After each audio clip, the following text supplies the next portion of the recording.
Hi, it's Connie Erickson, and welcome to another Live at 5. This week, I wanted to follow up on last week's moods in marriage, and I wanted to talk to you about some sneaky signs of depression. Because I talked about moods in marriage, and I talked about the importance of getting treatment, because it's also interrelated. Depression and anxiety have negative effects on your relationship, and if you're in a high conflict, low connection relationship, that makes your anxiety and depression worse. It's a vicious cycle. Being depressed can cause you to pay less attention to your partner, be less involved, be more irritable, and have trouble enjoying time together. But having a strong and loving relationship can help stave off the heavy effects of depression and anxiety. So let's figure out what's what so you can move forward in the best way possible. I used to work in this clinic for people with neuromuscular diseases. And I tell you that because people came in for their management of physical issues, but it was an amazing interdisciplinary clinic and we always talked about mood. So sometimes patients were depressed and they didn't even know it.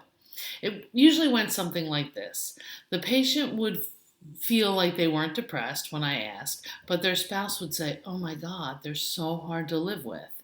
I can't do anything right, and he or she never wants to go out and do anything. It's lonely." And so, we'd talk, and I only saw them kind of once every 3 months for about 20 to 30 minutes. So I couldn't do a lot in that session. But I would ask them to try treatment, and usually it was medicine in that case, and just see what happened. 3 months later, at their next clinic visit, this is inevitably how it went. Me: "How's it going? Do you feel like the medicine's working?" Patient: "I don't know, maybe, I'm not sure." Spouse: "Thank you. He or she is so much better to live with. Thank you so much." By the following clinic visit, 6 months later, the patient felt good about things too. I remember this one guy, and after he thanked me and hugged me, we both got teary. "Connie," he said, "I should have been on this years ago. I had no idea life could be like this." So, what did he see that we didn't? Depression and anxiety are not always obvious. So, sorry about the train. Here are some sneaky ways that they can present themselves. They can present themselves as a low sex drive. It's complicated because depression can make people have low energy, feel shameful about their bodies, feel resentful, have performance anxiety, and feel unworthy of that kind of connection. And so the depression comes out as a low sex drive.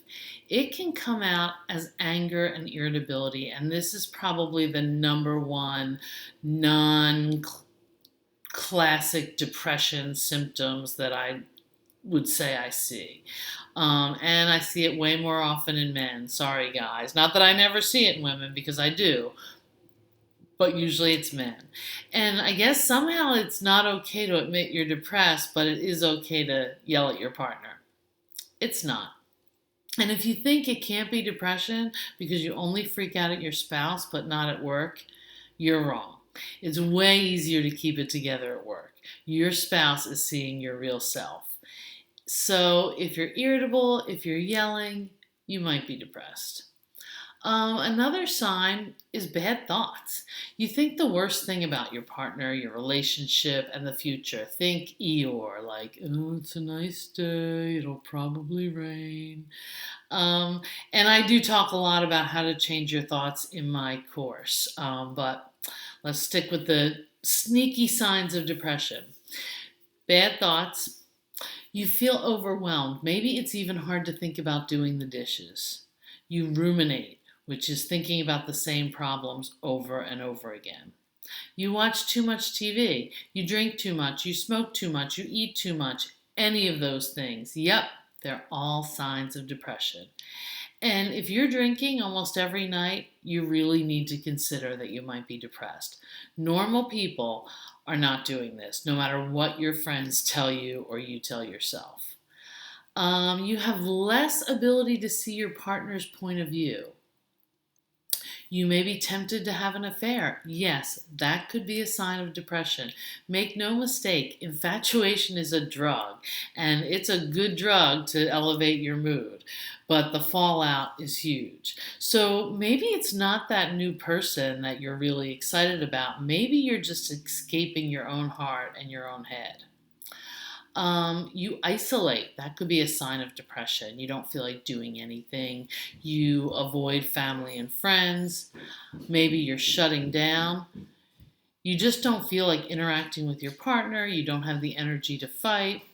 Sometimes it's physical symptoms. This is especially true of men. Sometimes it's easier to identify physical symptoms than emotions. Backaches, headaches, low appetite, poor sleep, they can all be signs of depression. So now you know, no excuses. All of this can seem overwhelming, and it might be right now, but there's lots of reasons to be hopeful. Working on your relationship can help your depression, and treating your depression will almost definitely help your relationship. You could totally do this. Start noticing, ask for help, get treatment. You and your relationship are so worth it. And of course, if you want more, sign up for my course at the top of the page. Thanks a lot. I will see you again next week for another Live at 5.